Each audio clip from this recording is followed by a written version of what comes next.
My name is Emily, and I'd like to tell you about something that happened to me.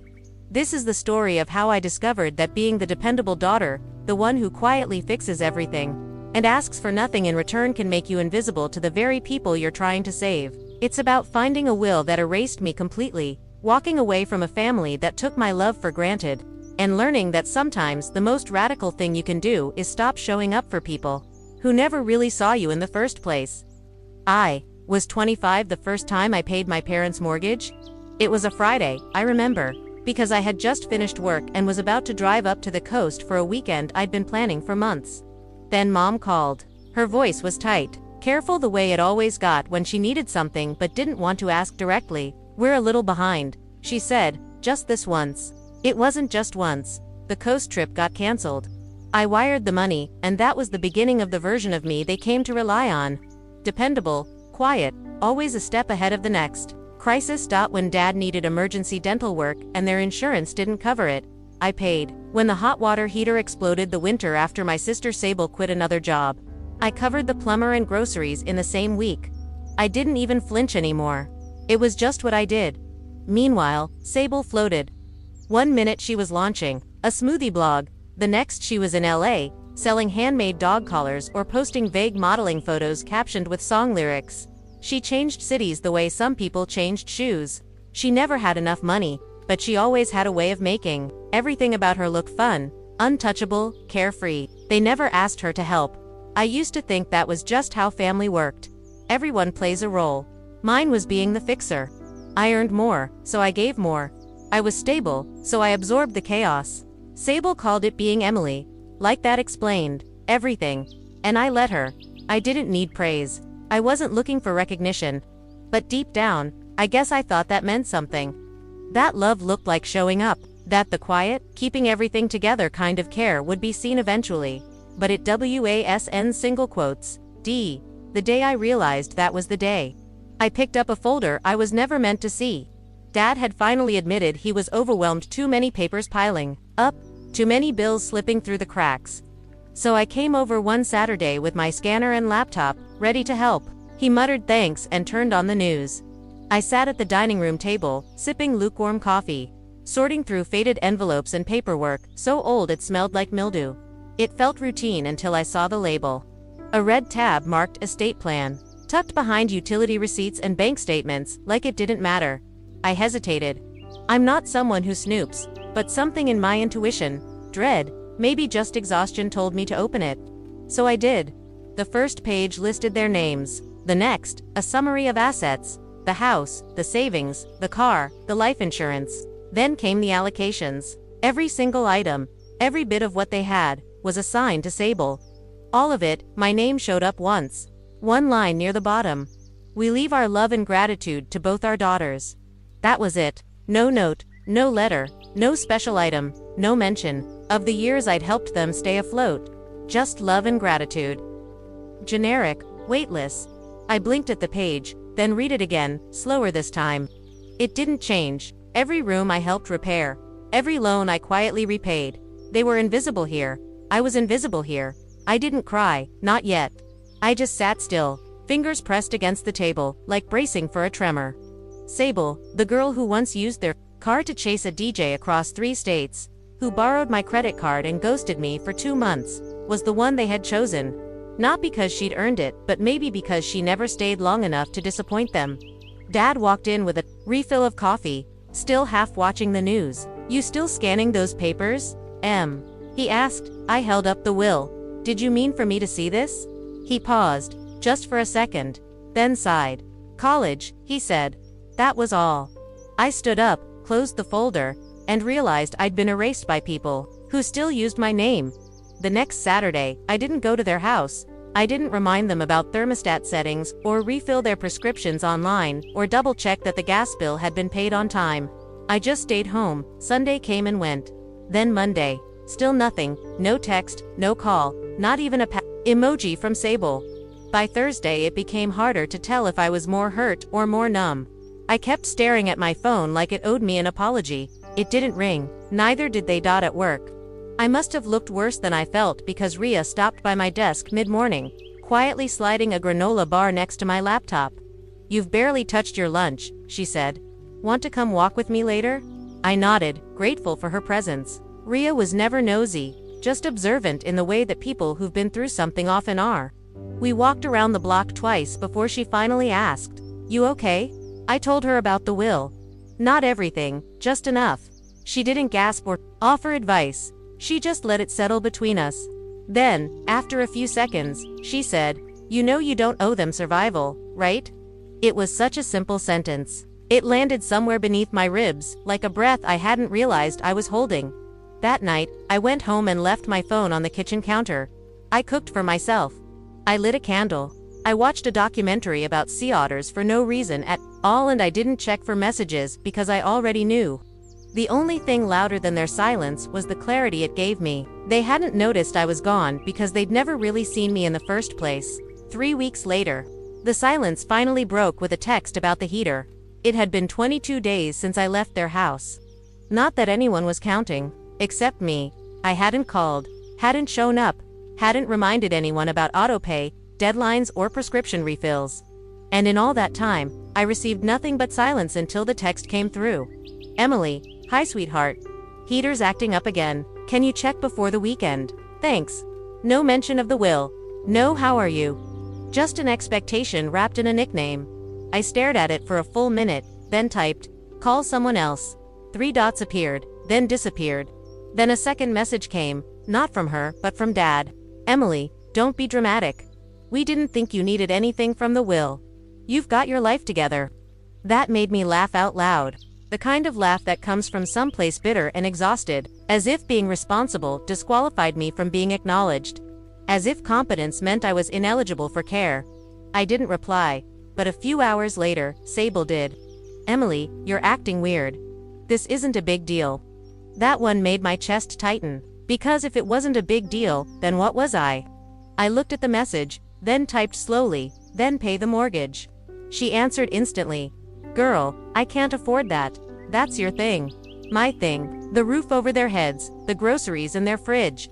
The holiday lights that still flickered on a timer every evening because I had bought and programmed them. All of it my thing, and yet none of it had earned me even a footnote in their future.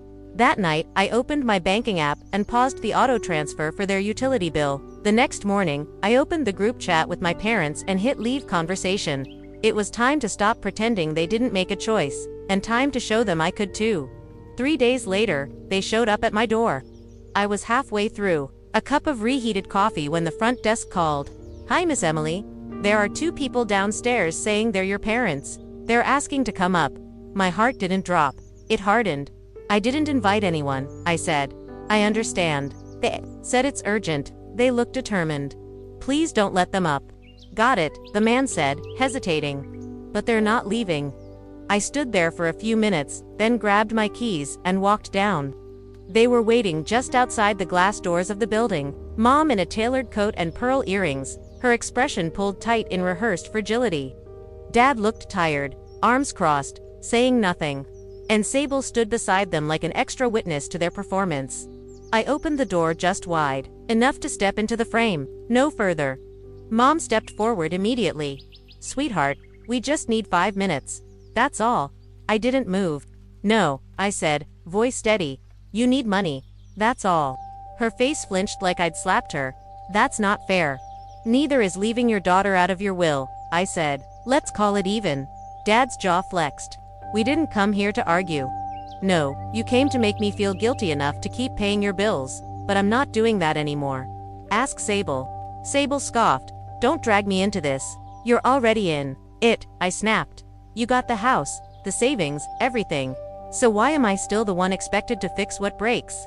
No one answered. I folded my arms. "You raised me to believe family was about love, but now I see it was about leverage.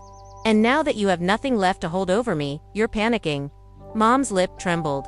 Dad looked away. Sable muttered, "You're being dramatic." I smiled faintly. "No, I'm being done." I closed the door without another word. By Monday, they were already telling their version of the story online. It started with a vague Facebook post. "Sometimes, the child you raise with the most love is the one who forgets first." Beneath it, a photo from a family hike had planned the trip, paid for the cabin, the groceries. Even the matching rain jackets they wore for that picture. I wasn't tagged, but I didn't have to be. The caption was enough. By noon, there were a dozen comments. "You were such good parents. Some kids just forget where they came from. We raised ours right, thank God." Later that day, Dad added his own post, just a shade more pointed. "Raised a daughter with everything she needed. Thought she'd take care of us when the time came. Instead, she walked away." He tagged me. The next morning, Sable joined in.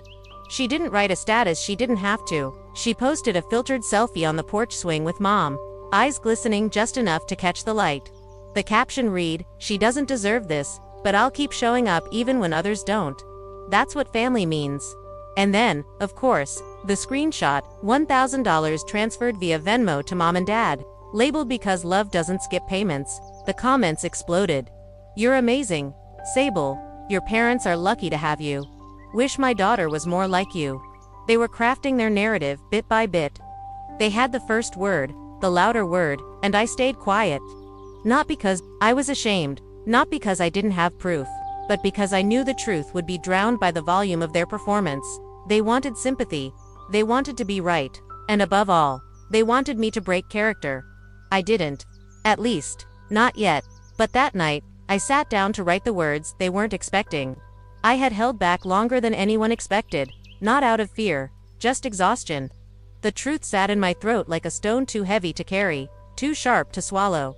But that night, I opened my laptop and typed. "I've stayed silent while my family turned this into a public story. I won't drag anyone, but I'll share what's mine." For 5 years, I financially supported my parents quietly, without asking for recognition. I paid their mortgage, their utilities, their groceries, their repairs. I did it because I loved them, because I thought love meant stepping up without being asked. I never expected a thank you. I never expected anything. I paused, then kept going. Then I found out I'd been removed from the will. Everything, house, savings, car, insurance, was left to someone else. No conversation, no explanation, not even acknowledgement. So I made a choice, to stop being used, to stop paying for a kind of love I never really received. If that makes me selfish, so be it. But I won't apologize for protecting my peace. I hit post and waited. The first responses came quickly. A high school friend messaged, "I always knew you carried more than people realized." Then a coworker, "Proud of you for setting boundaries." But not all were kind. "No matter what, you don't air family business online. Sounds like you're bitter you didn't get the money. Parents aren't perfect. Get over it." I read every word. Some stung, some landed like a small breath of validation. But mostly, I felt lighter. Not vindicated, not triumphant, just lighter. For the first time in this whole mess, I'd stopped hiding. And of course, that meant the next strike was coming. It arrived. In the mail 4 days later, handwritten and sealed. A cream-colored envelope with cursive handwriting. The kind of thing people send when they want to seem gentle while delivering something sharp. "Dear Emily, we're heartbroken that you've chosen distance over family. This has gone too far. The will is not permanent, you know that. It can change, but your public behavior has been deeply hurtful. Sable is doing her best to hold us together while you unravel everything. She's hurting too, though she hides it well. We're ready to move forward as a family, but you need to apologize publicly. Until then, we will be stepping back for our own emotional well-being. Love, Mom." Love, Mom, not "I'm sorry." Not "we didn't realize," not even "let's talk." Just a list of conditions, dressed in civility. Forgiveness available, but only if I return to my assigned role. The beautiful daughter. Quiet, generous, unthanked. I sat with the letter for a long time, not angry, not surprised, just still. Then I folded it once, placed it back into the envelope, and filed it away in the same drawer that held the estate plan. I didn't reply because I finally understood. Something they never would. I wasn't the one who walked away. They built a system that was never meant to hold me. And when I stopped carrying it, they called it abandonment. They didn't want reconciliation. They wanted compliance. And I wasn't offering that anymore. The silence that followed wasn't a punishment, it was peace. And for once, I let it stay. There were no more messages. No more guilt-laced texts, no more Facebook updates twisted into parables. Just silence, the kind that used to scare me. The kind I used to fill with errands and reminders and perfectly timed. checked Dachshunds, but now it felt clean. I made coffee in the morning and drank it hot, not forgotten. I slept through the night without waking up to the panic of a parent's missed call or a flashing bank notification. My calendar had blank spaces now wide, calm gaps where other people's needs used to live. Ria invited me to a ceramics class after work on a Thursday. "You don't have to be good," she said. "You just have to show up." So I did. I sat at a clay-streaked table, sleeves rolled up, fingers clumsy but focused. We laughed when my mug collapsed in on itself like a tired mushroom. I hadn't heard my own laugh in weeks. Not like that. After class, we walked to her car in the cool evening air, and I felt it something like the early stages of relief. Not joy, not yet, but something real. That night, I came home, made tea, and stood by my window with the lights off. The city moved outside like it always had, but I felt different. Not emptied, not bitter, just finally whole in the quiet. I whispered it to myself, barely audible but certain. They wrote me out, but I finally rewrote myself. The next morning, I opened my banking app and did what I should have done months ago. The old Venmo log was the first to go. I opened the app, scrolled past years of transfers labeled groceries, electric, copay, water, heater, and hit delete. Then I opened my bank settings and canceled the auto payments tied to their accounts. For a second, I hesitated, not out of guilt, just habit. That quiet reflex I'd built over years of filling in gaps without being asked. But this time, I clicked confirm. 2 days later, I signed the lease. It was a modest cabin 2 hours from the city, tucked near a lake I'd only ever driven past on road trips. The kind of place that didn't come with responsibilities I didn't choose. The kind of place where silence meant rest, not punishment. Ria came with me the day I picked up the keys. She didn't ask questions, just brought boxed takeout and a bottle of ginger beer and helped me drag my mattress up a narrow stairwell that smelled like pine and dust. We sat on the floor that first night, legs crossed, unpacked dishes still in the car. She asked gently, "You okay?" I nodded. "I think so." I said, "I think I will be." Later, after she left, I opened the folder I hadn't touched since the day I found it, the estate plan. I didn't read it again. I just placed it in the back of a drawer, shut it softly, and walked away. I didn't need to burn it. I didn't need to prove anything. I'd already done the only thing they never expected me to do: leave and mean it. They left me nothing. So I built something of my own.